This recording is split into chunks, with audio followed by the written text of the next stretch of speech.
अब सही आया ये। हाँ ठीक है। नमस्कार मित्रों, मैं हूं रविकांत चतुर्वेदी और आप मुझे देख रहे हैं परीक्षा आइडिया के इस मंच पे। पूर्व में हम लोग बात कर रहे थे मौर्य साम्राज्य की। मौर्य साम्राज्य के हम लोग लगभग 3 शासकों से परिचित हुए थे, जिसमें प्रथम शासक थे चंद्रगुप्त मौर्य, दूसरे थे बिंदुसार और तीसरे अशोक की बात किए थे। अब चूंकि भारतीय इतिहास में मैं कहता हूं कि कुछ एक ही शासक हैं जिन्हें सम्राट कहकर संबोधित किया गया, उसमें सम्राट अशोक का भी नाम प्रथम रूप से लिया जाता है, या प्रथमतः इन्हीं का नाम सम्राट के रूप में आता है। आखिर इस सम्राट के पीछे की वजह क्या है? आखिर क्यों इन्हें भारतीय इतिहास में सम्राट कहकर संबोधित किया गया, और आने वाले जो राजवंश थे उनके लिए ये कैसे एक आदर्श के रूप में सिद्ध हुए? पहली बार हम देखेंगे कि प्रथमतः जब हम अशोक को पढ़ रहे थे तो हम लोगों ने अशोक के बारे में दो चीजें जानी थी। पहली चीज यह थी कि पहला, अशोक को चंड अशोक कहकर संबोधित किया गया। तो मैंने कहा था कि साम्राज्य प्राप्ति से पूर्व, यानी कि जब वह गवर्नर है, कहाँ का? उज्जैन का, तक्षशिला का, इन जगहों पे जो गवर्नर है वहां से शुरू करते हैं उसको देखना। और 261 ईस्वी पूर्व यानी कि कलिंग युद्ध तक जब हम देखते हैं तो हम पाते हैं कि वह युद्ध के लिए आताताई है, वह साम्राज्यवादी है, पूरी तरीके से वो साम्राज्य का विस्तार चाहता है। फिर 261 ईस्वी पूर्व में एक बड़ी घटना घटती है जिसका उल्लेख वो अपने 13वें शिलालेख में करते हैं और बताते हैं सम्राट अशोक कि उनके द्वारा कलिंग युद्ध में लगभग 1 लाख लोगों को मृत्यु के घाट उतार दिया गया और लगभग 1.5 लाख लोगों को बंदी बना लिया गया। अब 1 लाख लोग मारे गए, 1.5 लाख लोग बंदी बनाए गए, इससे किसी का भी हृदय परिवर्तित हो सकता है। हालांकि सम्राट को ये चीज अच्छी नहीं लगी, उनके द्वारा ही किया हुआ कृत्य उन्हें स्वयं रास नहीं आया और सम्राट ने यह सोच लिया कि अब भेरी घोष की जगह धम घोष की बात की जाएगी। यानी कि सम्राट यहां से चाहता है कि अपने भौतिक विजयों की अपेक्षा अपने धम विजयों पर ध्यान दे, यानी कि यहीं से धम का रास्ता खुलता है। लेकिन जब हम उसके अभिलेखों का अध्ययन करते हैं तो हम कुछ नई चीजें पाते हैं। वो कहता है कियंचु धमे, धम क्या है और धम का क्या है, धम क्यों है, या धम का मूल अर्थ क्या है? इस चीज को आप जवाब देने के लिए या उसका उत्तर वो स्वयं देता है, वो किसी और पे नहीं छोड़ता। सबसे पहले यह चीज समझना होगा कि अशोक का जो धम है या अशोक ने जो धम की प्रणाली चलाई है वो आखिर उसका मूल उद्देश्य क्या है। तो हम देखते हैं वह अपने ही बातों में इस चीज का एक सरल अर्थों में उत्तर भी देता हुआ प्रतीत होता है। क्या प्रतीत होता है? तो कहता है मनुष्य को दूसरे धर्म की निंदा या दूसरे धर्म की अकारण निंदा नहीं करनी चाहिए। मनुष्य को दूसरे धर्म की अकारण निंदा नहीं करनी चाहिए। साथ ही वह कहता है अन्य धर्मों का भी आदर करना चाहिए और ऐसा करने से वह अपने संप्रदाय के वृद्धि तो करता ही है, दूसरे संप्रदायों पे उपकार भी करता है। यानी कि वह सीधी सी एक बात कहते हैं कि आप अपने धर्म को मानिए, साथ ही साथ दूसरे धर्मों का भी सम्मान कीजिए।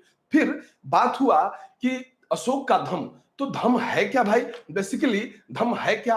तो धम को अगर हम समझेंगे तो कहेंगे कियंचु धमे, धम क्या है? तो कहता है उसके उत्तर में आप सिनवे बहु कयाने दया दाने सचे साचे माधवे साधवे च।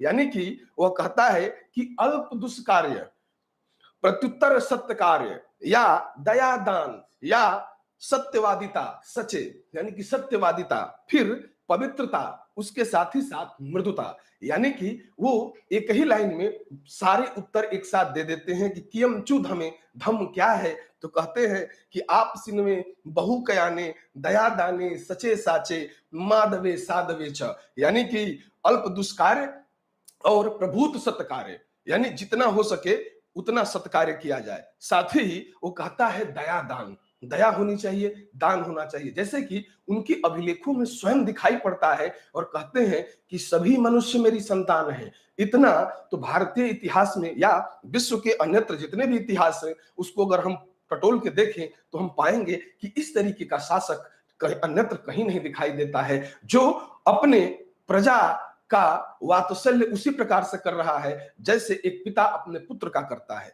कहता है कि जैसे एक पिता अपने पुत्र के लिए इहलोक और परलोक में एक भले की कामना करता है, उसी तरीके से मैं अपनी प्रजा के लिए भी इहलोक और परलोक में भले की कामना करता हूं। तो कियमचु धमे, तो आपसिन में बहु कयाने दया दाने सचे साचे माधवे साधवे च। ठीक, ये बात तो आपको समझ में आ गई होगी कि दया, दान, सत्यवादिता, पवित्रता, मृदुता, इसी पे आधारित है अशोक का धम्म। अब आइए जरा देखते हैं अपने पीपीटी में कि क्या विशेष है, इसमें क्या रखा गया है। ठीक, देखिए, अशोक का धम्म अपनी प्रजा के नैतिक उत्थान के लिए है। ये पहली लाइन ही दी गई है कि प्रजा के नैतिक उत्थान के लिए जिन आचार संहिता को प्रस्तुत किया गया, या जो आचार संहिता आती है या दिखाई देती है, वो क्या है? वही धम्म है। यहां पे लिखा गया है कि अपनी प्रजा के नैतिक उत्थान के लिए अशोक ने जिन आचार संहिताओं को प्रस्तुत किया, उसे ही उनके अभिलेखों में धम्म कहा गया है। धम्म एक पाली भाषा का शब्द है जिसका शाब्दिक अर्थ धर्म से ही होता है।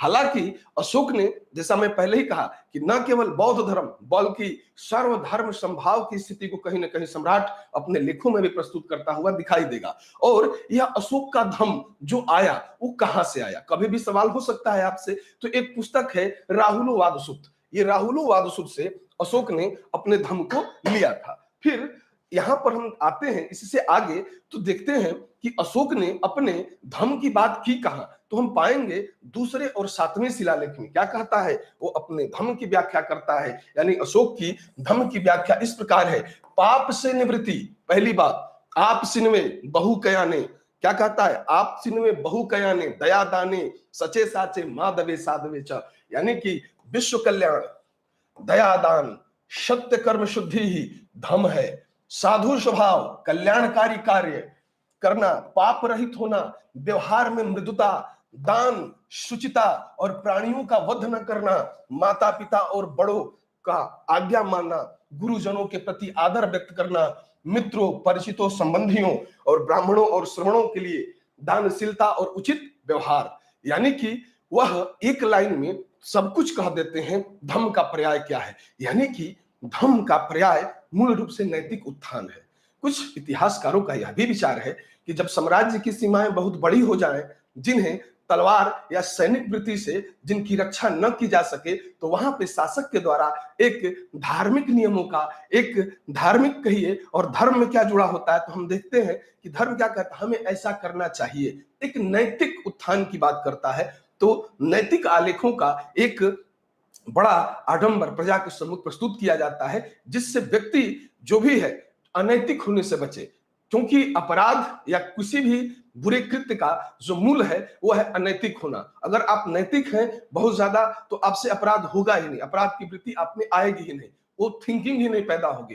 तो यहाँ पे थिंकिंग के स्तर पर वार किया गया है कि मनुष्य को सोचने पे इस प्रकार विवश किया जाए कि मनुष्य क्या करे, एक सही दिशा में, एक सही डायरेक्शन में सोच सके। ठीक है, अब आगे बढ़ते हैं तो देखते हैं क्या लिखा गया है यहाँ पर। तो देखिए, यहाँ पे लिखा गया है अन्य चीज कि जो अशोक के शिलालेख हैं, या लघु शिलालेख या स्तंभ लेख या लघु स्तंभ लेख, ये मूल रूप से ब्राह्मी लिपि में लिखे गए हैं। यानी कि धम्म के बारे में हमें बहुत नहीं जानना है, बस इतना ध्यान रखना है कि वो कहता है आपसी में बहुकयाने, दया दाने, सचे साचे माधवे साधवे च। ठीक है, यानी कि धम्म के इन उपादानों को सुरक्षित रखने के लिए वह अनेक कर्तव्य, अर्थात धम्म के विधायक पक्षों तथा निषेधात्मक कर्तव्यों का कहीं न कहीं उल्लेख भी करता है। और धम्म के जो विधायक पक्ष हैं वो क्या है, तो हम पाएंगे कि अनारंभो प्राणानाम, यानी कि प्राणवान जंतुओं या जीवों की हत्या न करना।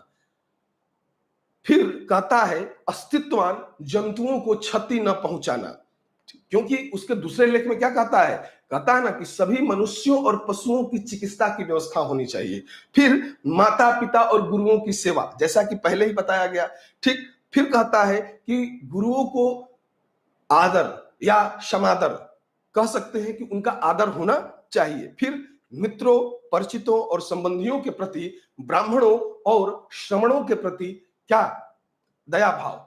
ठीक, उनके प्रति भी दानशीलता का भाव।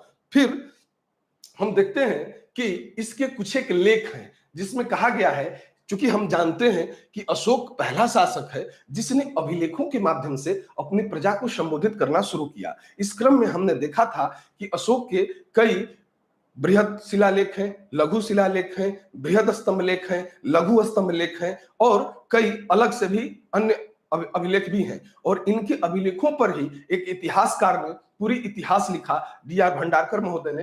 अब जरा सा देखते हैं कि अन्य चीजें इसमें क्या है। तो देखिए यहां लिखा गया है, निगाली सागर अभिलेख बुद्ध कनक मुनि के अस्तित्व को प्रमाणित करता है। एक निगाली सागर अभिलेख है, किसका? अशोक का ही, जो कि बुद्ध कनक मुनि के अस्तित्व को प्रमाणित करने की बात करता है। तो कभी भी अगर आपसे पूछा जाए कि बुद्ध या कनक मुनि के अस्तित्व को कौन सा अभिलेख प्रमाणित करता है, तो निगाली सागर, ध्यान रखिएगा। ठीक, अब आगे बढ़ते हैं तो यहां देखते हैं कि अशोक के धम्म का आशय मानव का नैतिक उत्थान था। यह बात सही है। अशोक कालीन पश्चिमी शक्तियां जो हैं, यमन है, गांधार हैं, कंबोज हैं, उनका भी उल्लेख वो 5वें और 13वें शिलालेख में करता है। अब जब धम्म से आगे बढ़ते हैं तो कुछ एक टर्म आ जाते हैं, जैसे उपासक। उपासक किसको कहा जाए या उपासक कौन होता है? तो यहां पे देखेंगे कि यहां पे कह रहा है कि उपासक बौद्ध धर्म के धम्म का मूल स्रोत था। ठीक, उपासक। फिर जिसका चरम लक्ष्य क्या था? स्वर्ग की प्राप्ति। स्वर्ग की प्राप्ति यानी कि यहां स्वर्ग नरक की क्या बात? मोक्ष की प्राप्ति। ठीक, मोक्ष की प्राप्ति। और मोक्ष की प्राप्ति क्या? जीवन और मरण के चक्र से मुक्त हो जाना। ठीक, फिर अशोक के सभी अभिलेखों का विषय क्या है? हम पाते हैं कि प्रशासनिक है। ठीक, और एकमात्र अभिलेख रुम्मनदई अभिलेख है जिसका विषय आर्थिक है। क्यों? क्योंकि कहता है कि यहीं पर शाक्य मुनि पैदा हुए, यानी भगवान बुद्ध पैदा हुए, इसीलिए यहां पर हम पाते हैं कि 1/8 कर की बात की गई है। किसकी? 1/8, जबकि पूरे साम्राज्य में कर की व्यवस्था क्या थी? 1/6 थी, और यहां पे 1/8 थी, इसलिए कर को दिखाया गया है। तो रुम्मनदई अभिलेख को ही कहते हैं कि इसका विषय आर्थिक है, ना कि प्रशासनिक। हालांकि प्रशासन से भी वो भी जुड़ा है, लेकिन इसका विषय क्या हो जाता है? आर्थिक हो जाता है। यहाँ पे कर की दर को कम करने की बात की गई है। बात समझ गए होंगे। फिर आगे बढ़ते हैं तो देखते हैं कौशाम्बी और प्रयाग के स्तंभों में अशोक की पत्नी है एक कारुवाकी द्वारा दान दिए जाने का उल्लेख है। अब कौशाम्बी या प्रयाग स्तंभ लेख, इसे रानी का अभिलेख भी कहा गया है। इसमें न केवल कारुवाकी बल्कि कारुवाकी के साथ साथ अशोक ने अपने एक पुत्र तिवर, जो कारुवाकी से ही उत्पन्न था, ठीक, उसकी पत्नियों में हमने 3-4 नाम को लिया था। ठीक है, आपको ध्यान होगा। उसी क्रम में एक पत्नी जिसका अभिलेखों में उल्लेख है कारुवाकी, और उसके से उत्पन्न पुत्र तिवर, इसका भी उल्लेख किया गया है। कौशाम्बी अभिलेख को ही रानी का अभिलेख कहा गया है। अब आगे बढ़ते हैं तो देखते हैं सहगौरा और महास्थाना अभिलेख। सहगौरा और महास्थाना, सहगौरा कहां पड़ता है और महास्थाना कहां है? तो हम जानते हैं कि महास्थाना बांग्लादेश में है और सहगौरा कहां है? तो गोरखपुर में है। यह 2 ऐसे अभिलेख हैं जहां पे दुर्भिक्ष के समय कहा गया है कि यहां पे अन्न भंडार रखे गए हैं या अन्नागार स्थापित कराए गए थे। क्यों? कि दुर्भिक्ष के समय आम जनता का पालन पोषण किया जा सके। ठीक, तो यहां पर सहगौरा और महास्थाना अभिलेख से अन्न भंडार के विषय में जानकारी हमें मिलती है। फिर जब आगे बढ़ते हैं तो एक टर्म आता है अनुसंधान। क्या? अनुसंधान। तो अनुसंधान क्या है? तो हम यहां पाएंगे कि अनुसंधान राज्य के कर्मचारियों, जैसे कि प्रादेशिक हो गए, रज्जुक हो गए, युक्त हो गए, इनको क्या कहा गया है? यह मुक्त लिखा गया, यह युक्त होगा। युक्त को प्रति 5वें वर्ष क्या किया गया है? प्रति 5वें वर्ष धर्म प्रचार के लिए यात्रा हेतु भेजा जाता था। ठीक, और इसे ही लेखों में अनुसंधान कहा गया है। ठीक, अब इसी तरीके का एक टर्म आता है उपधा परीक्षण। उपधा परीक्षण, जिसकी हम पूर्व में बात कर चुके हैं। पिछला क्लास जिन लोगों ने देखा होगा उन्हें मालूम होगा कि उपधा परीक्षण क्या है। जैसे आप सिविल सर्विस देने के लिए परीक्षा देते हैं कि भाई आईएएस बनना है, परीक्षा देना है, मुझे पीसीएस बनना है तो मुझे एग्जाम देना है। तो जिस तरीके की परीक्षा हम आप जो देते हैं, उसी तरीके की परीक्षा उस समय मौर्य काल में होती थी, अमात्य या महाअमात्य बनने के लिए या अध्यक्ष बनने के लिए। उनका जो चारित्रिक जांच पड़ताल होता था उसे ही मौर्य काल में उपधा परीक्षण कहा गया है। ठीक, तो यहां पे 2 वर्ड अनुसंधान और उपधा परीक्षण, ये दोनों ही इंपॉर्टेंट होगा। अनुसंधान यानी कि राज्य के कर्मचारी, जिसमें प्रादेशिक शामिल है, रज्जुक शामिल है, युक्त शामिल है, इनको अशोक प्रत्येक 5वें वर्ष क्या कहता है कि यात्रा हेतु भेजा जाता है, और इसी यात्रा को क्या कहता है? अनुसंधान। दूसरा उपधा परीक्षण यानी कि तीर्थों का जो 18 तीर्थ हैं या 26 या 27 अध्यक्ष हैं मौर्य काल में, जब इनकी प्रशासनिक व्यवस्था पढ़ेंगे तो उसमें हम और डिटेल से समझेंगे कि उनके चारित्रिक चीजों की जो जांच पड़ताल, पद पे बैठाने से पहले पहले उनकी जांच पड़ताल, वो कितना जानते हैं, कितना समझते हैं, समाज की कितनी समझ है, इन सारी चीजों की समझ उपधा परीक्षण के तहत टेस्ट किया जाता था, यानी कि एक तरीके की परीक्षा थी, इसीलिए इसे कहा गया उपधा परीक्षण।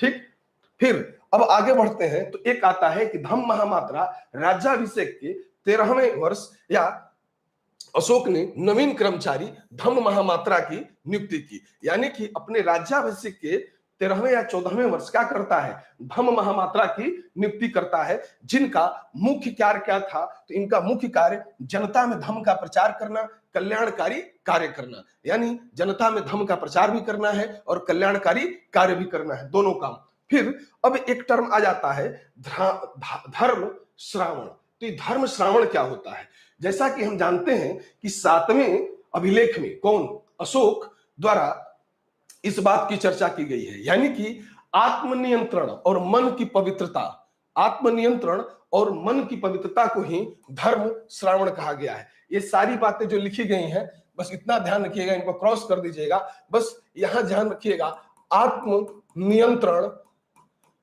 व मन की पवित्रता, और इसका उल्लेख कहां किया गया, तो 7वें शिलालेख में। ठीक, शिलालेख में। ये क्या है भाई, इसी को धर्म श्रावण कहा गया है। ठीक, अब आगे बढ़ते हैं तो यहां पता लगता है कि अशोक प्रथम शासक है जिसने भारत में अभिलेख लिखवाना शुरू किया, यानी कि अशोक से पहले अभिलेख लिखने की परंपरा भारत में नहीं थी। अशोक प्रथम व्यक्ति था, तो वो भी किसी न किसी से सीखा होगा।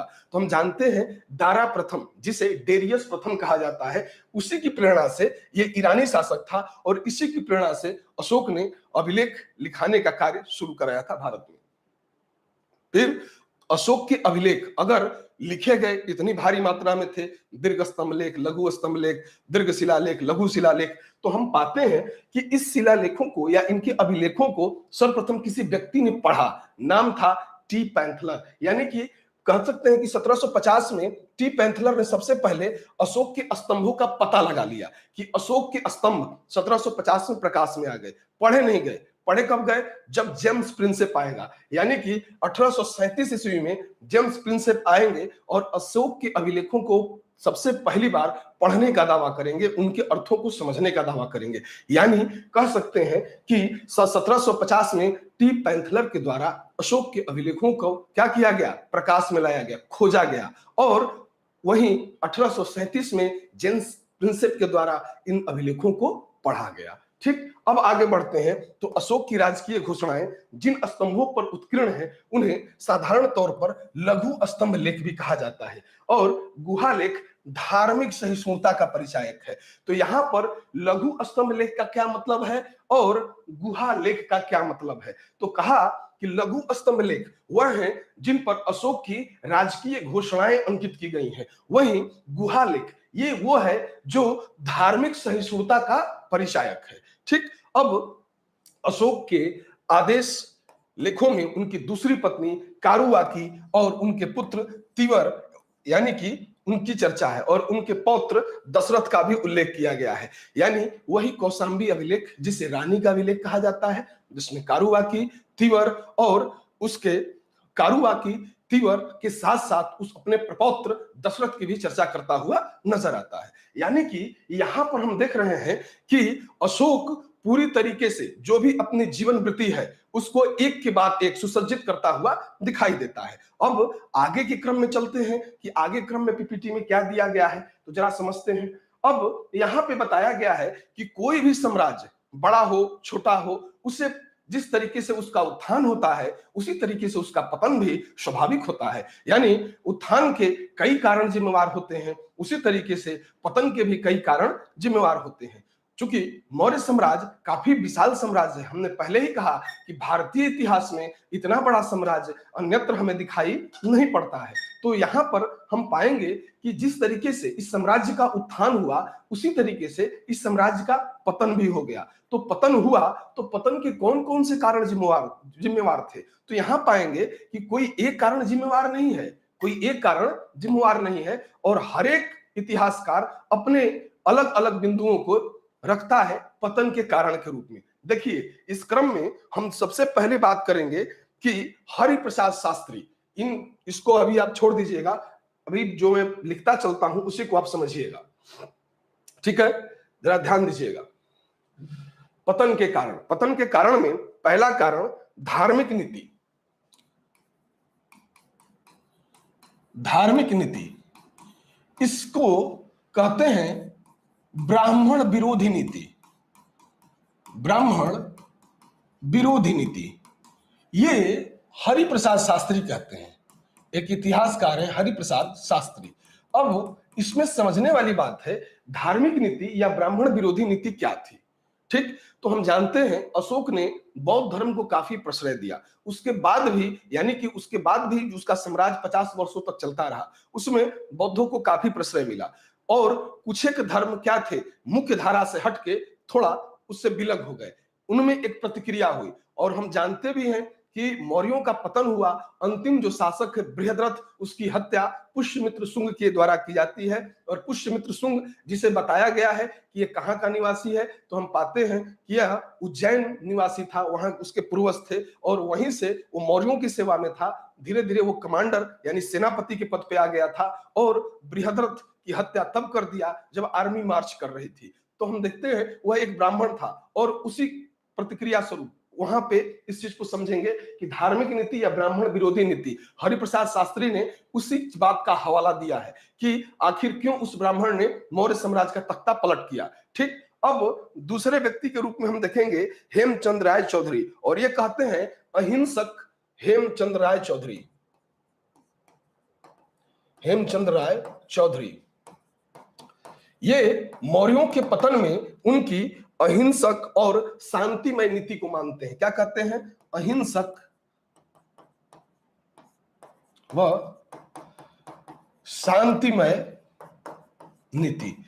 यानी कि उन्होंने कहा कि अशोक ने 261 ईस्वी पूर्व के बाद जो तलवार रख दिया, अपने भौतिक विजय की जगह उसने अपने सांस्कृतिक विजय को ही मुख्य आधार बनाया। यह भी यानी कि अहिंसा की नीति और शांतिमय नीति भी कहीं ना कहीं मौर्यों के पतन के लिए जिम्मेवार थी। लेकिन यह भी ध्यान रखना होगा कि अपने शासनकाल में अशोक ने धम्म विजय के बाद, यानी कि 261 ईस्वी पूर्व के बाद जब वो धम्म की बात करता है, उस समय भी जब आटविक क्षेत्रों में थोड़ा बहुत उत्पात हुआ था तो उसने धमकी भरे, एक चेतावनी भरे लहजे में उन्हें समझाने का प्रयास किया था। तो हम ऐसा नहीं कह सकते कि वो पूरी तरीके से क्या था, अहिंसक नीति या शांतिमय नीति का प्रेरक था। अहिंसक नीति तो फिर भी ठीक है, लेकिन शांतिमय नीति, अगर हम धमकी भरे लहजे में किसी को समझा रहे हैं कि देखो हमने तलवार रखा है, तलवार चलाना हम नहीं भूले हैं, तो जाहिर सी बात है कि यह एक तरीके का आदेश भी है कि आप मान जाइए, नहीं तो हो सकता है कि हम फिर से युद्ध कार्य में रत हो जाएं।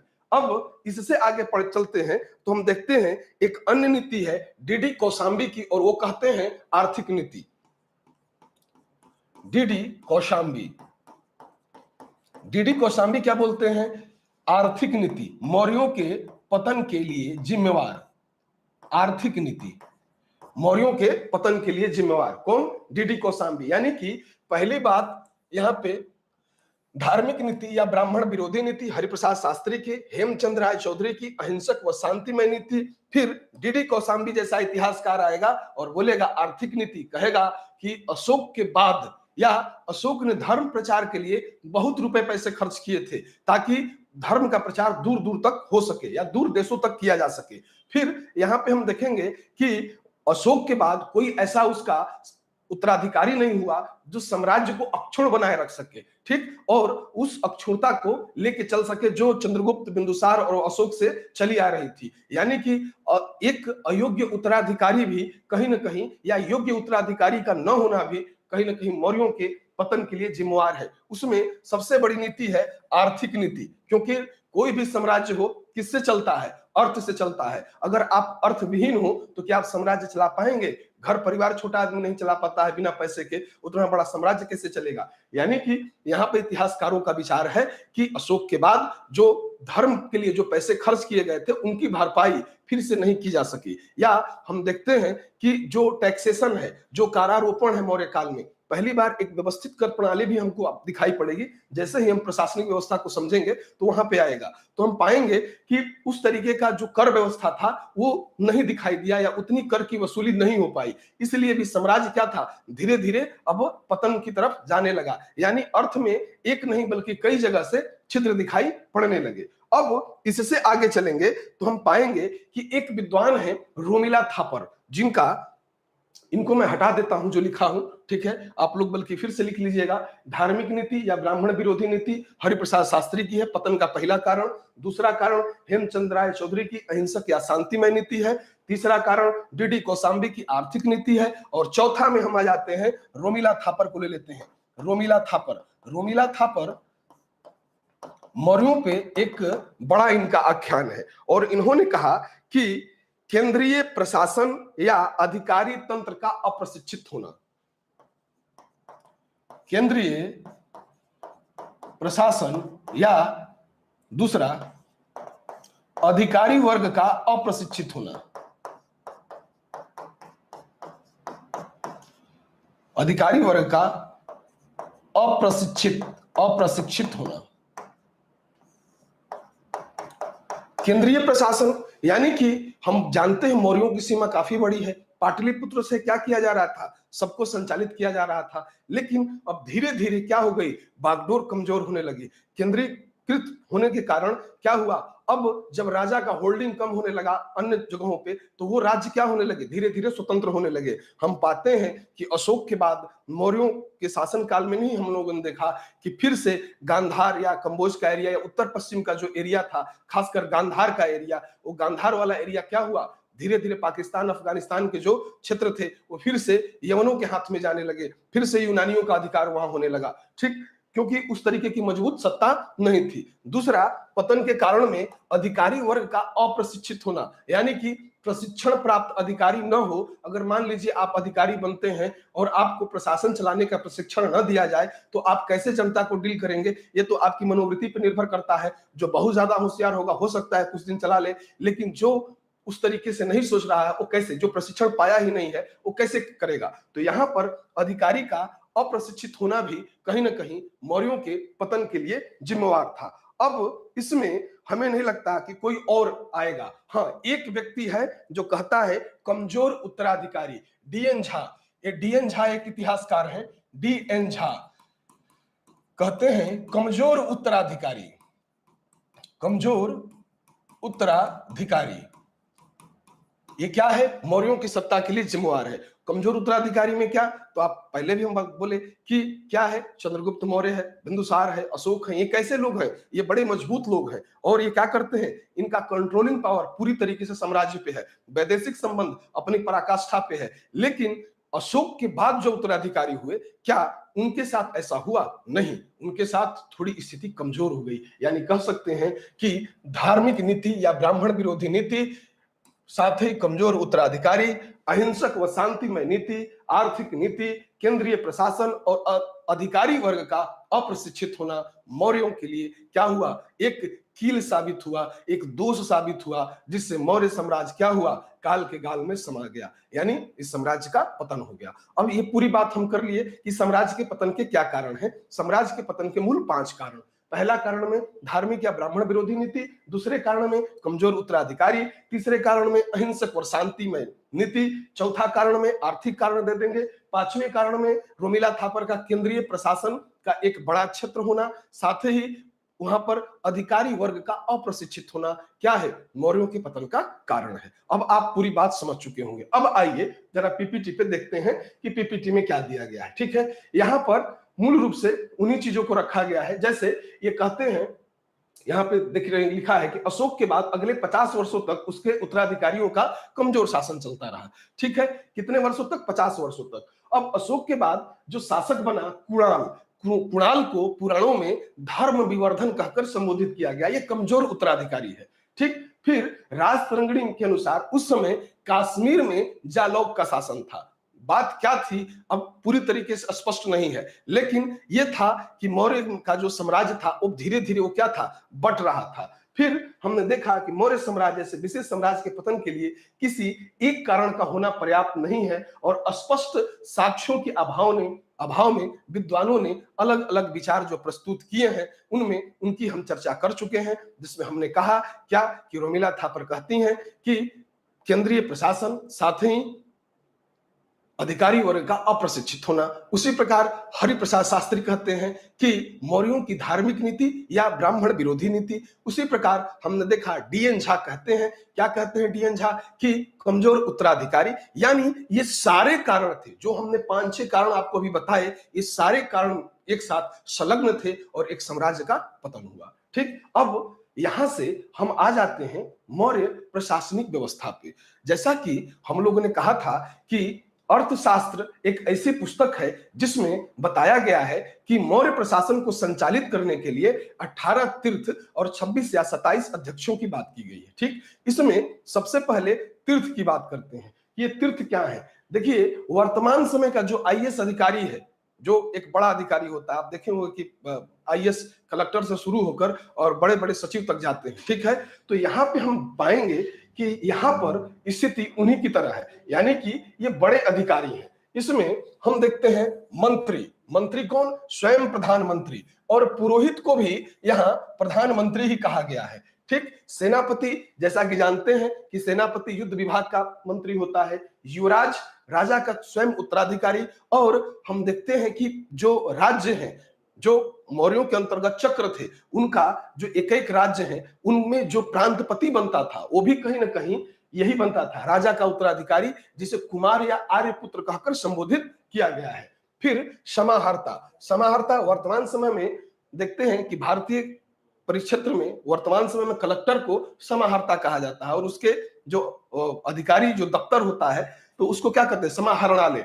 तो यहां पर हम पाएंगे समाहर्ता यानी राजस्व विभाग का प्रधान, और इसे वित्त मंत्री की संज्ञा उस समय दी गई है, यानी कि यह टैक्स को कलेक्ट करने वाला अधिकारी था। फिर सन्निधाता। सन्निधाता ट्रेजरी ऑफिसर जैसा, राजकोष को क्या करने वाला? भरने वाला, यानी राजकोष का अध्यक्ष।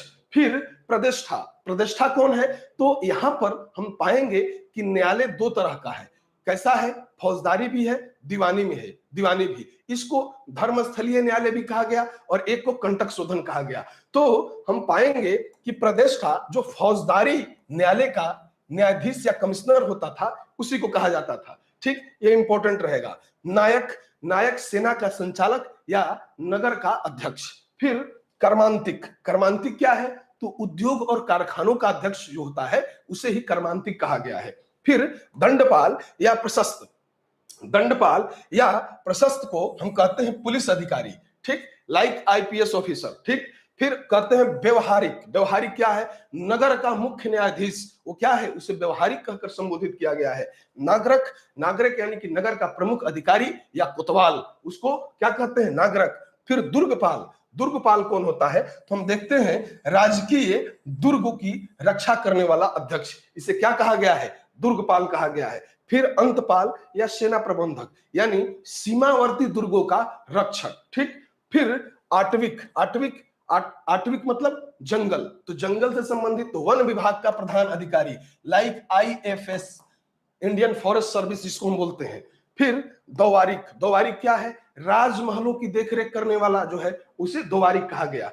फिर अंतर्वैशिक। अंतर्वैशिक यानी अंतःपुर का अध्यक्ष, अंतर्वैशिक। फिर अंतिम में मंत्री परिषद का अध्यक्ष या उसी का अध्यक्ष को, परिषद के अध्यक्ष को मंत्री परिषदाध्यक्ष कहकर संबोधित किया गया है। इसमें इंपॉर्टेंट है जैसे समाहर्ता, सन्निधाता, प्रतिष्ठा, दंडपाल, व्यवहारिक, नागरक और दुर्गपाल और अंतपाल। इनको आप ध्यान रखिए, ये 5-6 आपको पूरी तरीके से याद होने चाहिए। ये बार बार एग्जाम में पूछा जाता है, और यहाँ पे इसका आप चाहे तो एक अपना शॉर्ट रख लें या आप लिख लें। ठीक है, वीडियो रोककर, बाकी मैं आगे बढ़ता हूं। ठीक है, अब जब इनकी बात हमने कर लिया तो अब अर्थशास्त्र में वर्णित उन 26 या 27 अध्यक्षों की भी चर्चा कर लेते हैं कि वो कौन है। तो मंत्री परिषद के नीचे ये द्वितीय श्रेणी के पदाधिकारी थे, उनको मैंने क्या कहा? आईएएस। अब इनको क्या बोलेंगे? पीसीएस टाइप के थे। ठीक है, ये क्या है भाई दोस्तों? जरा इनको भी समझने का प्रयास करते हैं। तो देखिए, इसमें जो प्रमुख अधिकारी हैं, इसमें लक्षणाध्यक्ष, कौन है? लक्षणाध्यक्ष। ये क्या है? मुद्रा और टकसाल का अध्यक्ष है, सिक्के जारी करता है। फिर पोतवाध्यक्ष। पोतवाध्यक्ष क्या है? माप तौल का अध्यक्ष है। फिर है शुल्काध्यक्ष। शुल्काध्यक्ष यानी कि राजकीय धन, जुर्माने इत्यादि के कार्य का अध्यक्ष है। सीताध्यक्ष। सीता हमेशा भूमि के लिए प्रयोग किया गया है, राजकीय कृषि भूमि का अध्यक्ष। कभी भी सीता शब्द आ जाए तो ध्यान रखिएगा, सीता मतलब भूमि, और भूमि का संबंध कृषि से होता है, तो हमेशा राजकीय कृषि विभाग का अध्यक्ष होगा सीताध्यक्ष। अकराध्यक्ष। अकरा मतलब खान, यानी अकर मतलब खान, यहीं से खान का अध्यक्ष जो है अकराध्यक्ष। फिर विविताध्यक्ष, ये चारागाह का अध्यक्ष था। पणयाध्यक्ष, व्यापार और वाणिज्य का अध्यक्ष। नवाध्यक्ष यानी नौसेना का अध्यक्ष, नौसेना का अध्यक्ष। ठीक। फिर शून्याध्यक्ष, ये बूचड़ खाने का अध्यक्ष है। फिर संस्थाध्यक्ष है। ये संस्थाध्यक्ष कौन है? तो व्यापारिक, यहां पे देखेंगे कि व्यापारिक मार्गों का अध्यक्ष है। फिर गणिकाध्यक्ष। ये गणिकाध्यक्ष, गणिका किसको कहते हैं? गणिका, वैश्याओं को, तो यहाँ पे वैश्याओं का एक निरीक्षक है, उसे गणिकाध्यक्ष कहा गया। फिर लवणाध्यक्ष, ये क्या है? नमक का अधिकारी है। लवण, लवण क्या होता है? नमक, लवण मतलब नमक, और नमक का अध्यक्ष यानी कि लवणाध्यक्ष। फिर मुद्राध्यक्ष, तो मुद्राध्यक्ष क्या है? ये पासपोर्ट विभाग का अधिकारी है। क्या है? पासपोर्ट विभाग का अधिकारी। और कहते हैं कि मेगास्थनीज ने अपने वृत्तांतों में यह बताया भी है कि पाटलिपुत्र का जो प्रशासन है वो 6 समितियों के मार्फत चलाया जाता है, जिसमें 30 सदस्य होते हैं। उसमें से एक समिति पासपोर्ट के लिए ही थी, एक समिति जनगणना के लिए थी। तो ये पासपोर्ट यानी कि हम जानते हैं कि मौर्यों का साम्राज्य काफी विस्तृत है, इनके विदेशों से जो संबंध थे वो बहुत अच्छे थे, यानी कि यहाँ के लोग भी वहां जाते थे यूनान वगैरह में, और वहां से भी लोग आते थे। तो हम पाते हैं इसके लिए क्या जरूरत पड़ती होगी? पासपोर्ट विभाग की। फिर महामात्रा प्रसरण। महामात्रा प्रसरण नाम से ही अपने कुछ न कुछ सूचित कर रहा है। ये क्या हो सकता है? ये खुफिया विभाग, या कहिए गुप्तचर विभाग, या पुलिस विभाग का ये क्या था? ये सूचना विभाग का प्रमुख था। यानी कि कह सकते हैं कि महामात्रा प्रसरण गुप्तचर, खुफिया, पुलिस और सूचना विभाग का प्रमुख अध्यक्ष के रूप में था। अब सूत्राध्यक्ष। सूत्राध्यक्ष यानी रुई कातने, रुई कातने कपड़ा बुनने उद्योगों का संचालन करने वाला जो था ये था। फिर एक नाम आता है प्रशस्ता। प्रशस्ता क्या है? तो देखते हैं, कागजातों की देखरेख करने वाला अधिकारी। ठीक है, प्रशस्ता। अब इससे आगे बढ़ते हैं, देखते हैं अन्य अधिकारी कौन से हैं इसमें। ठीक, तो यहां पे हमने 16 को ही रखा है 26 में से, और ये बार बार पूछे जाते हैं। ठीक, ये उसमें पीपीटी में आपकी उन्हीं को दिया गया है जो आए हुए हैं या प्रोएबल हैं, आने की संभावना है। ठीक, अब आगे बढ़ते हैं और जरा मौर्यों के प्रशासन को देखते हैं। हम समझ चुके हैं कि 18 तीर्थ या 26 या 27 अध्यक्ष हैं जिनके माध्यम से मौर्य प्रशासन संचालित किया जा रहा है। ठीक, लेकिन मौर्य प्रशासन की संरचना रियल में कैसी है जरा उसको समझते हैं, तो हम पाएंगे कि जो मौर्यों का प्रशासन है वो केंद्रीय स्तर पे है, प्रांतीय स्तर पे है और स्थानीय स्तर पे भी है। यानी वहां पे प्रशासन 3 भागों में विभाजित दिखाई देता है। अब जैसे यहाँ पे लिखा गया है कि मौर्य प्रशासन के अंतर्गत भारत में पहली बार राजनीतिक एकता देखने को मिली, और केंद्रीकरण राजा में होते हुए भी वह निरंकुश नहीं होता था। निरंकुश होने का क्या मतलब है? हमेशा जानते हैं निरंकुश कहते हैं कि वह व्यक्ति निरंकुश होता है जिसमें प्रशासन की विधायिका, कार्यपालिका और न्यायिक तीनों ही शक्तियां एक व्यक्ति में समाहित हो जाए। तो वो क्या हो जाएगा? अकर्मण्य हो जाएगा। वो जो बोलेगा वही कानून है, जो मान लेगा वही विचार है। तो कह सकते हैं कि यहां पर राजा निरंकुश नहीं होता था, यानी कि उसकी निरंकुशता को रोकने के लिए कुछ न कुछ आमत्य जरूर रहे होंगे, यानी कि उसे आमत्यों की सलाह पे चलना होता होगा, या 18 तीर्थ जिन्हें हम कहते हैं उनकी सलाह लेकर राजा मंत्रणा करके क्या करता होगा? प्रशासनिक कार्यों को संचालित करता रहा होगा। अब मौर्य काल में गणराज्यों का होने लगा, मौर्य काल में गणराज्यों का होने लगा, जिसके परिणाम से राजतंत्रात्मक व्यवस्था की स्थिति मौर्य काल में काफी मजबूत हो रही थी। हम देखते हैं कि मौर्य काल में गणराज्यों का धीरे धीरे पतन होने लगा। क्या होने लगा? पतन होने लगा। गणराज्य जैसा कि हम पहले ही जानते हैं, जैसे लिच्छवी गणराज्य, वजी संघ, ये क्या थे? गणराज्य के उदाहरण है जहां पे राजा चुने जाते हैं। और राजतंत्रात्मक व्यवस्था में क्या होता है? राजा चुना नहीं जाता है, बल्कि राजा का उत्तराधिकारी ही राजा होता है, या जिसे राजा चुनता है स्वयं, जब उसकी वृद्धावस्था प्राप्त होती है। ठीक, फिर भी उत्तराधिकार का कोई एक सही नियम नहीं था। तो देखते हैं, कहते हैं कि यहाँ पे राजतंत्रात्मक व्यवस्था की स्थिति मौर्य काल में काफी मजबूत हो रही थी। क्यों? क्योंकि चंद्रगुप्त मौर्य जैसा शासक है, बिंदुसार जैसा शासक है, अशोक जैसा शासक है।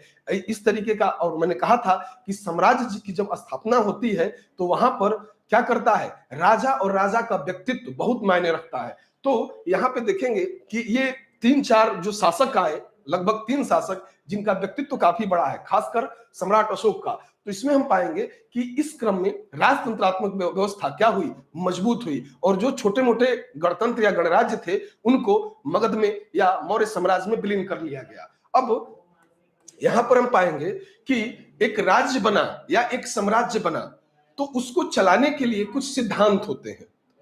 आचार्य कौटिल्य ने अपनी पुस्तक अर्थशास्त्र में प्रशासन को संचालित करने के लिए सप्तांग सिद्धांत दिया। सप्तांग सिद्धांत में क्या है, तो देखेंगे कि यह सप्तांग सिद्धांत कहता है कि राजा होना चाहिए, आमत्य होना चाहिए, जनपद होना चाहिए, दुर्ग होना चाहिए, कोष होना चाहिए, सेना और मित्र होना चाहिए। यानी कि राजा, आमत्य, जनपद, दुर्ग, कोष, सेना और मित्र, ये क्या है, ये सभी क्या है, सप्तांग के अंग हैं। यानी कि जो 7 अंग बताए गए हैं उनमें ये शामिल है। तो कभी भी आपसे ये आपको रटा होना चाहिए।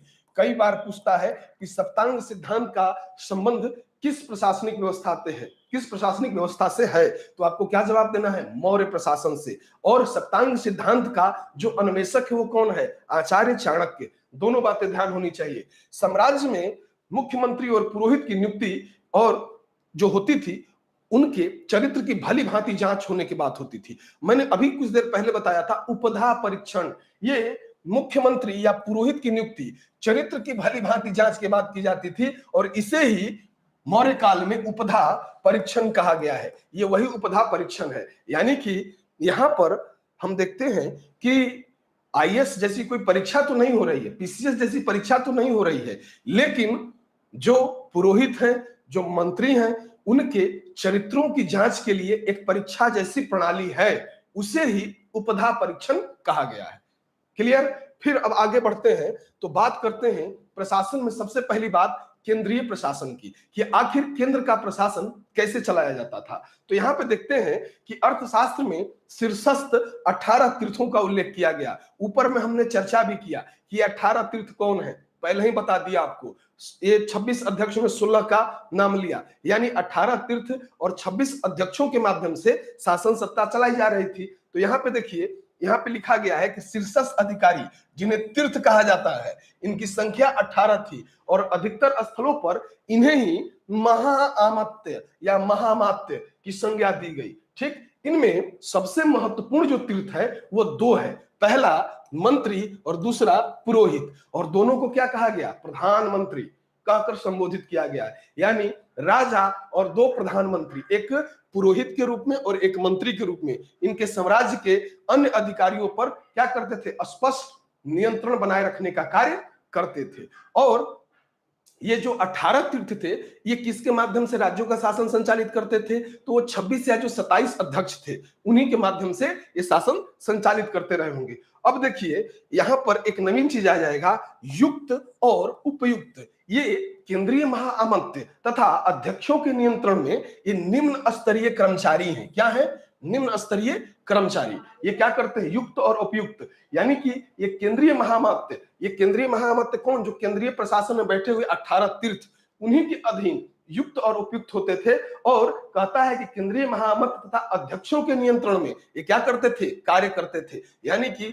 महामत्य या अध्यक्ष ने जिन कार्यों को करने के लिए कहा है उसे इंप्लीमेंट स्तर पे ले जाने वाले ये अधिकारी थे। यानी कि युक्त और उपयुक्त ऐसे कर्मचारी रहे होंगे। ठीक, अब आगे बढ़ते हैं तो जरा देखते हैं, यानी कि केंद्रीय प्रशासन में ये तो समझ में आ गया कि सेंटर में राजा है, 18 तीर्थ है, 26 अध्यक्ष हैं, युक्त और उपयुक्त जैसे अधिकारी हैं, और उन्हीं के माध्यम से केंद्रीय जो सत्ता है वो संचालित की जा रही है। अब बात प्रांत की, कि प्रांत की सत्ता कैसे संचालित होती थी। तो यहां पे देखते हैं कि चंद्रगुप्त मौर्य ने शासन की सुविधा हेतु अपने विशाल साम्राज्य को 4 भागों में बांटा था। ठीक, हमने पहले भी बताया आपको कि वो 4 भाग कौन है, तो कहते हैं उत्तरा पथ, दक्षिणा पथ, फिर पाते हैं प्राची, फिर उसके बाद उज्जैनी, यानी 4 थे। बाद में 5वां राज्य जो था अशोक के समय जुड़ा कलिंग, जिसकी राजधानी तोसली या समापा दिखाई देती है। उत्तर और दक्षिण 2 भागों में विभाजित किया गया कलिंग को, ठीक, इसीलिए उसकी राजधानी 2 हो गई, तोसली और समापा। चूंकि वो विद्रोही जगह था और उसे बलात् लिया गया था, बड़ी हताहत करके लिया गया था, इसलिए कलिंग को 2 भागों में विभाजित भी किया गया था। लेकिन चंद्रगुप्त मौर्य के समय कलिंग नहीं था, उस समय 4 ही राज्य थे, उत्तरापथ, दक्षिणापथ, प्राची और उज्जैनी। अब देखिए इन 4 प्रांतों को चक्र कहकर संबोधित किया गया। क्या कहा गया? चक्र। तो कभी आपसे पूछा जाए कि चक्र, मौर्य काल में चक्र क्या था, तो प्रांतों को ही चक्र कहा गया है। क्या कहा गया है? चक्र कहा गया है।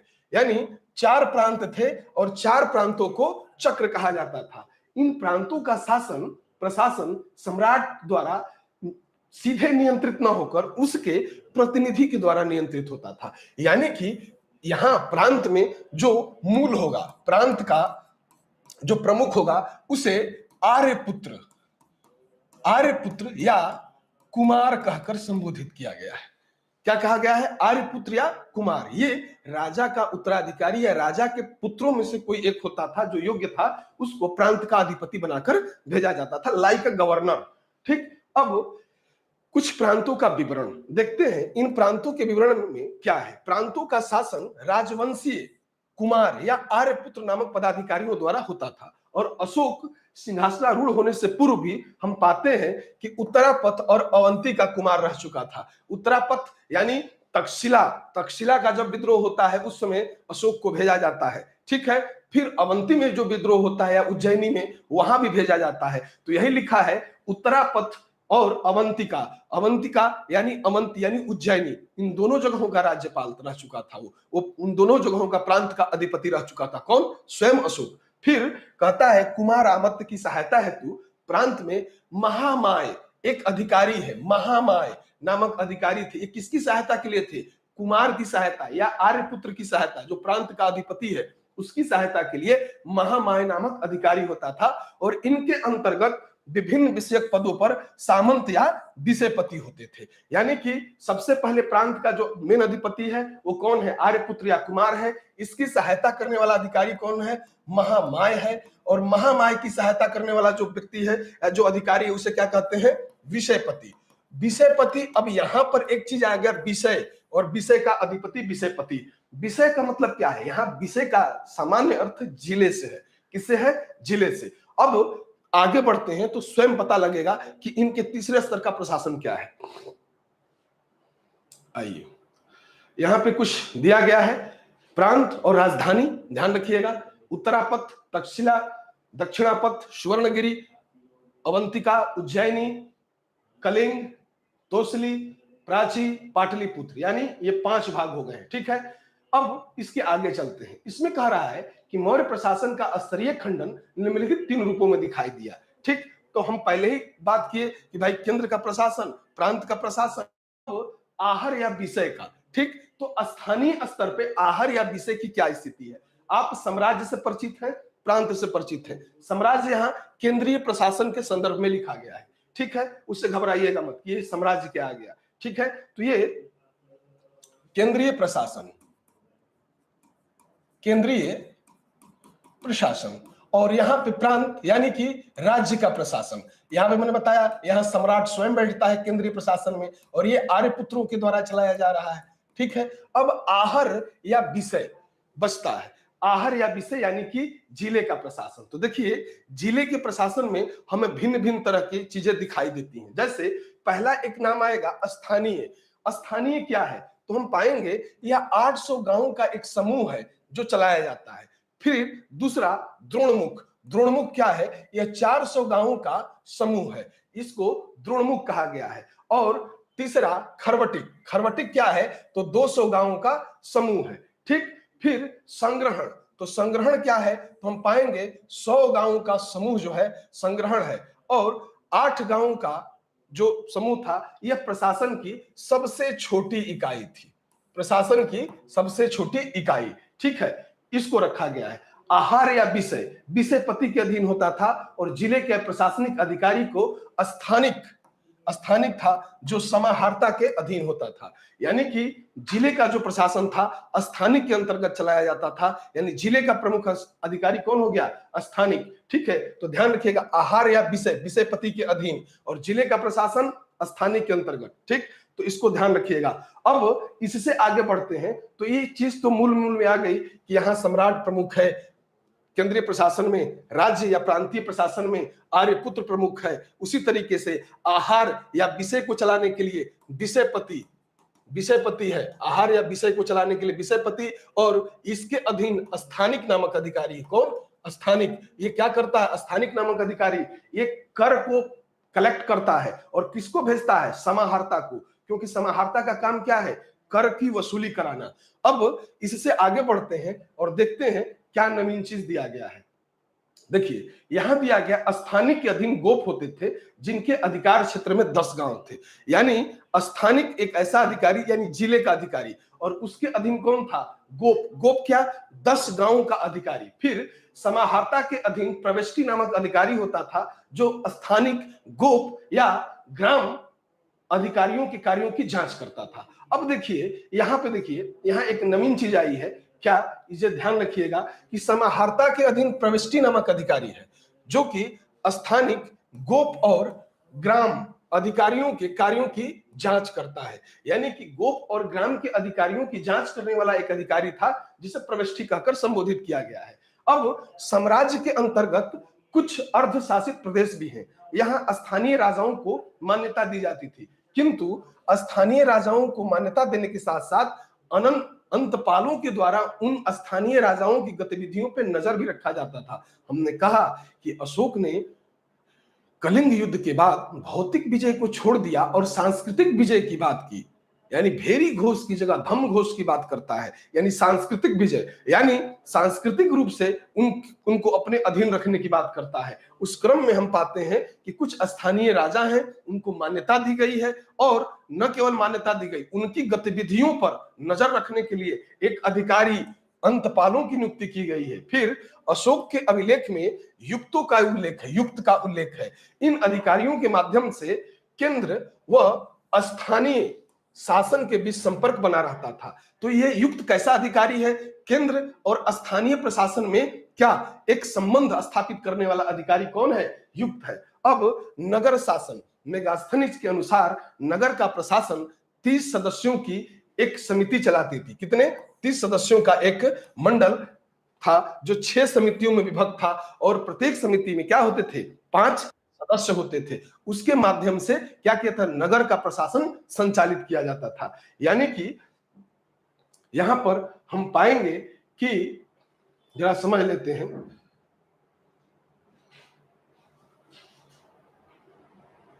संपूर्ण साम्राज्य, केंद्रीय प्रशासन, केंद्रीय प्रशासन, फिर उसके बाद प्रांत का शासन, प्रांत शासन, उसके बाद स्थानीय शासन।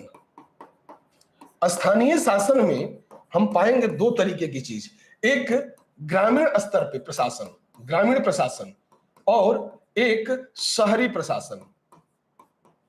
तो ये जो शहरी प्रशासन था, इसी की चर्चा मेगास्थनीज करता है, किसमें? इंडिका में, और कहता है कि 30 सदस्यों की एक मंडल है, एक समिति है, ठीक है, और उन्हीं के मार्फत, मतलब हर एक 6 समितियां हैं और हर समिति में 5 सदस्य हैं, उन्हीं के मार्फत क्या किया जाता था? शहरी प्रशासन या पाटलिपुत्र के प्रशासन का संचालन किया जाता था। ठीक, अब आगे बढ़ते हैं और देखते हैं अन्य नवीन चीजें क्या दी गई हैं। देखिए, एक यहां पर आया है, नगरीय प्रशासन के अंतर्गत ही रक्षण शब्द आया है। तो रक्षण क्या होता है? तो हम जानते हैं रक्षण नगर में अनुशासन रखने तथा आपराधिक मनोवृत्तियों के दमन के लिए पुलिस की एक व्यवस्था है। इसी को वर्तमान समय में पुलिस, आप पूछिएगा कि पुलिस, लोग सामान्यतः पुलिस को ऐसे पुलिस ही समझते हैं, लेकिन हिंदी में अगर आप पाएंगे कि हिंदी में पुलिस का अर्थ क्या होता है, तो उसका मतलब ही रक्षण होता है। ठीक, तो मनोवृत्ति के दमन के लिए, कैसी मनोवृत्ति? आपराधिक मनोवृत्ति, और नगर में क्या करना है? अनुशासन बना के रखना है, यानी डिसिप्लिन में रखना है, और यह कार्य रक्षण के द्वारा किया जाता था। इसीलिए रक्षण मतलब पुलिस व्यवस्था। यूनानी स्रोतों में ज्ञात होता है कि 3 प्रकार के अधिकारी थे, जैसे यूनान के जो स्रोत हैं, जो मेगास्थनीज के द्वारा दिया गया है विवरण, उसमें 3 प्रकार के अधिकारियों की चर्चा की गई है। कहा, पहला अधिकारी कहता है एग्रोनोमोई। एग्रोनोमोई क्या है? तो कहता है ये जिलाधिकारी है और यही मार्ग निर्माण का एक विशेष अधिकारी है, एग्रोनोमोई। इस कई बार पूछता है कि जिलाधिकारी को मौर्य काल में यूनानी स्रोतों में क्या नाम दिया गया? तो एग्रोनोमोई। फिर एंटीनोमोई। एंटीनोमोई नगर का आयुक्त है, यह एंटीनोमोई है। फिर तीसरा सैनिक अधिकारी है। अशोक के अभिलेखों में भी कुछ अन्य अधिकारियों की चर्चा मिलती है। इसमें जो पहला अधिकारी कहता है ना, रज्जुक युक्त, इनकी बात करता है, प्रादेशिक की बात करता है। तो रज्जुक पहला अधिकारी रज्जुक। ये रज्जुक क्या होता है जरा समझते हैं। ग्रामीण जनपद की देखभाल के लिए इनकी नियुक्ति होती थी। यानी ग्रामीण प्रशासन में हम देखते हैं कि अशोक के अभिलेखों में इनकी चर्चा की गई है कि ग्रामीण जो जनपद है उनकी देखभाल के लिए रज्जुकों की नियुक्ति, और इनके पास कर संग्रह करने के साथ साथ न्यायिक अधिकार भी दिया गया। क्या दिया गया? न्यायिक अधिकार। यानी कि कह सकते हैं कि ये टैक्सेशन इसके लिए भी जिम्मेवार है और जस्टिस इसके लिए भी जिम्मेवार है। यानी ग्रामीण प्रशासन में रज्जुक एक ऐसा अधिकारी है जो क्या करता है? कर भी उगाही करता है, यानी कि कर का संग्रह भी करता है और न्यायिक कार्यों को भी संचालित करता है। दूसरा अधिकारी है प्रादेशिक। प्रादेशिक को ही जिला अधिकारी कहकर संबोधित किया गया है और प्रादेशिक को अर्थशास्त्र में प्रतिष्ठा कहकर संबोधित किया गया। फिर महामात्र, यह उच्च अधिकारी जो नगर प्रशासन से संबंधित था। कौन? महामात्र। फिर प्रतिवेदक। प्रतिवेदक का कार्य क्या है? इसका कार्य सम्राट को सूचना देना है, यानी कि विभिन्न सूचनाओं को यह देता है। किसको? सम्राट को। कौन? प्रतिवेदक। यानी कह सकते हैं कि यहां पर मौर्यों का प्रशासन भली भांति अगर हम देखें तो पाते हैं कि शहरी प्रशासन और ग्रामीण प्रशासन दोनों ही बहुत ही सुव्यवस्थित दिखाई पड़ रहा है। उसमें ग्रामीण प्रशासन को चलाने के लिए यहाँ प्रादेशिक, रज्जुक, महामात्र और प्रतिवेदक जैसे पद को रखे गए हैं।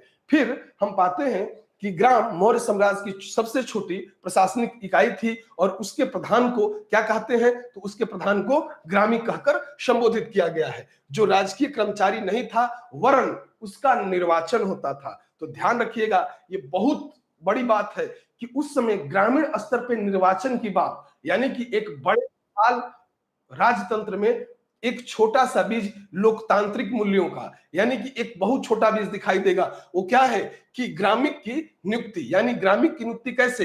तो ग्राम प्रशासन में हम पाते हैं कि जब ग्राम प्रशासन संचालित हो रहा है तो ग्रामिक की नियुक्ति हो रही है, लेकिन ग्रामिक की नियुक्ति राजा के द्वारा नहीं हो रही है बल्कि गांव के लोगों के द्वारा ही ग्रामिक की चुनाव हो रहा है, यानी उसे चुना जा रहा है। तो ये चुनाव होना या चुना जाना एक कैसी व्यवस्था है? एक लोकतांत्रिक व्यवस्था है। ठीक है, तो यहाँ पे हम देखते हैं कि जनता के द्वारा ग्रामीण का निर्वाचन होता था और वही गांव का प्रधान होता था। अब सैन्य व्यवस्था की बात कर लेते हैं कि चूंकि मौर्यों का साम्राज्य जो देखते हैं या मौर्य साम्राज्य को हम पाते हैं तो हम देखते हैं कि इसमें सैन्य वृत्ति की बड़ी आवश्यकता पड़ी होगी आरंभिक तौर पे, जैसे चंद्रगुप्त मौर्य के समय, जैसे बिंदुसार के समय और 261 ईस्वी पूर्व तक अशोक के लिए भी। हालांकि अशोक ने कभी भी सैन्य व्यवस्था को नष्ट नहीं किया था बल्कि सैन्य व्यवस्था को एज इट इज उसने रखा था। तो सैन्य व्यवस्था के क्या मायने हैं जरा समझते हैं। कहते हैं कि सेना के संगठन हेतु पृथक सैन्य विभाग था। पृथक सैन्य विभाग था जो 6 समितियों में विभक्त था। मेगास्थनीज के अनुसार कहता है कि प्रत्येक समिति में 5 सदस्य थे और ये समितियां सेना के 5 विभागों की देखरेख करती थी। और 5 विभाग सेना का कौन है भाई? तो पहला विभाग है पैदल, दूसरा है अश्व, तीसरा है हाथी, चौथा है रथ और 5वां है नौसेना। और हमने जाना पोतवाध्यक्ष की भी बात की गई है, नवाध्यक्ष की भी बात की गई है। तो ये क्या है? कहीं ना कहीं नौसेना की तरफ ही तो इशारा है।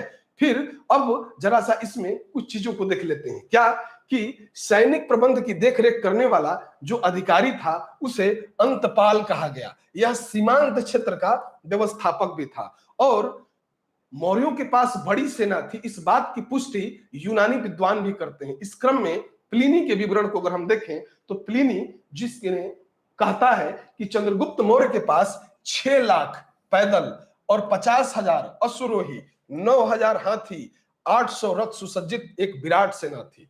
ठीक वहीं एक विवरण आया है या एक अध्यक्ष का विवरण आता है नायक का। तो नायक क्या होता है? युद्ध क्षेत्र में सेना का नेतृत्व करता था और इसे 12,000 पर्ण वार्षिक वेतन दिया जाता था। कितना? 12,000। अर्थशास्त्र में नवाध्यक्ष के उल्लेख से मौर्यों के पास नौसेना होने की पुष्टि होती है। फिर जस्टिन एक अन्य यूनानी विद्वान है जो कहता है कि चंद्रगुप्त की सेना डाकुओं का गिरोह थी। कुछ भी हो, इतना तो स्पष्ट है कि मौर्यों के पास एक बड़ी सेना थी जो 5 विभागों में क्या थी? बटी हुई थी, जिसमें पैदल सैनिक, अश्वरोही, हाथी, रथ और नौसेना को हम शामिल कर सकते हैं। इसके अलावा जैसा कि मेगास्थनीज ने अपने विवरण इंडिका में भी दिया है और बताया है कि 30 सदस्यों की एक समिति है जो 5-5 सदस्य, जिसमें सब में है 6 समितियां हैं और प्रत्येक समिति किसी न किसी कार्य के लिए या सेना के से जुड़ी हुई है। कुछ समिति जो है नौसेना से जुड़ी है, कुछ पैदल सेना से जुड़ी है, कुछ अश्व सेना से जुड़ी है, कुछ हस्ती सेना और कुछ रथ सेना से जुड़ी है। यानी कि वो 5 समितियां क्या है? किसी न किसी से जुड़ी हुई हैं। ठीक, अब आगे बढ़ते हैं और देखते हैं कि अन्य चीजें हमारे पास क्या आ रही हैं। तो यहां पे मौर्यों की न्याय व्यवस्था को दिखाया गया है कि सेना हो गया, प्रशासन में सबसे पहले सेना देखे, पहले प्रशासनिक संरचना देख लिए कि साम्राज्य क्या है, प्रांत क्या है, स्थानीय प्रशासन क्या है। फिर उसके बाद हम लोगों ने क्या देखा कि मौर्यों का किस तरीके का सेना संचालन है या सैन्य व्यवस्था किस तरीके की है। अब इनकी न्याय व्यवस्था देख लेते हैं कि न्याय व्यवस्था क्या है। तो देखिए, मौर्य काल में जो सम्राट था, जो राजा था, वह अंतिम न्याय का सोर्स था। यानी कि न्याय की व्यवस्था हम देखते हैं ग्रामीण स्तर से शुरू होकर सम्राट यानी साम्राज्य के स्तर पर दिखाई देगी, लेकिन सबसे छोटी न्याय व्यवस्था ग्राम प्रशासन की है और सबसे बड़ी न्याय व्यवस्था सम्राट के द्वारा की जाती है या राजा के द्वारा की जाती है। क्या है? तो कहते हैं मौर्य सम्राट सर्वोच्च व अंतिम न्यायालय के रूप में, क्या? सर्वोच्च और अंतिम न्यायालय या अंतिम न्यायाधीश के रूप में था। मौर्य न्याय व्यवस्था कैसी है?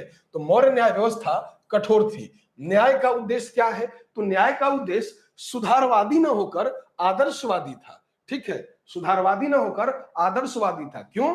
क्योंकि यहां पर अगर कोई एक ही अपराध हो, अगर कोई ब्राह्मण करता है, क्षत्रिय करता है, वैश्य करता है या शूद्र करता है, तो कहते हैं ना कि जिसे कानून की जानकारी ज्यादा है, जो पढ़ा लिखा है और वो अपराध करता है, तो फिर उस पर आपराधिक जो प्रवृत्ति होती है, जो दंड का जो परिपालन किया जाता है, उससे ज्यादा किया जाता है। तो एक अपराध के लिए मान लीजिए कि एक चोरी हुई छोटी सी, तो शूद्र को पीट कर छोड़ दिया जाएगा, लेकिन वही अपराध अगर ब्राह्मण करता है तो हो सकता है उसे देश निकाला भी दे दिया जाए। इस तरीके की व्यवस्था यानी कि आदर्शवादी व्यवस्था थी। और ग्राम सभा सबसे छोटी न्यायालय थी जहां ग्रामीण और ग्राम वृद्ध अपना निर्णय देते थे। इसके ऊपर क्रमशः संग्रहण, द्रोणमुख, स्थानीय और जनपद के न्यायालय थे। यानी हम पा रहे हैं कि राजा सबसे अंतिम न्यायाधीश है और सबसे छोटा ग्रामीणी है, लेकिन इनके बीच में भी यानी यहां हम कह लें राजा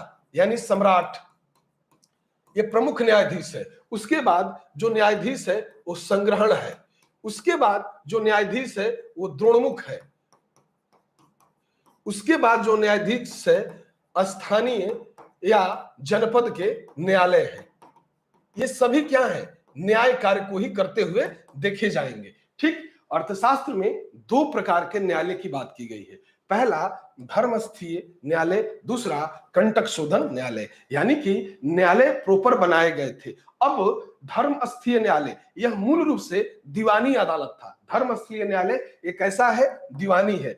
इस वर्ग के न्यायालय नागरिकों के पारस्परिक विवादों का निपटारा करते थे। यानी कि नागरिकों के मध्य में जो विवाद होता था उसे ये क्या करता था? निपटारा करने का कार्य करता था। इसमें चोरी, डाके, लूट, चोरी का मामला, लूट का मामला या डकैती का मामला, इसको साहस कहकर मौर्य काल में संबोधित किया गया है। यानी कि साहस कहा जाता है चोरी, डाके और लूट के मामले को, और इसका निर्णय जो देता है वो कौन देता है? धर्मस्थलीय न्यायालय में पेश होता है। फिर कुवचन अगर आपने बोला, मानहानि किया, मारपीट किया या उससे संबंधित जो मामले होंगे वो भी धर्मस्थलीय न्यायालय में जाएंगे। लेकिन कुवचन, मानहानि, मारपीट को वाक पौरुष या दंड पौरुष से कहकर संबोधित किया गया। जैसे चोरी, डकैती और लूट को क्या कहा गया? साहस कहा गया। साहस का मामला धर्मस्थलीय न्यायालय में।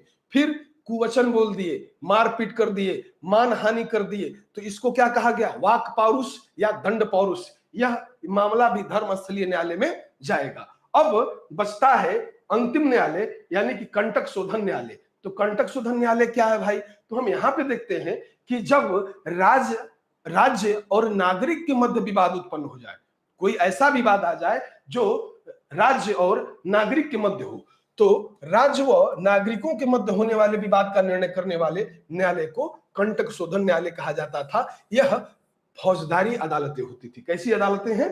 फौजदारी अदालतें हैं। ठीक है, इसका हम ध्यान रखेंगे। अब इससे आगे बढ़ते हैं तो हमें कुछ और दिखाई पड़ता है कि मौर्यों की आर्थिक व्यवस्था कैसी है। ठीक है, कि मौर्य आखिर आर्थिक व्यवस्था में कैसे दिखाई पड़ते हैं, इसकी बात करेंगे हम अगली क्लास में।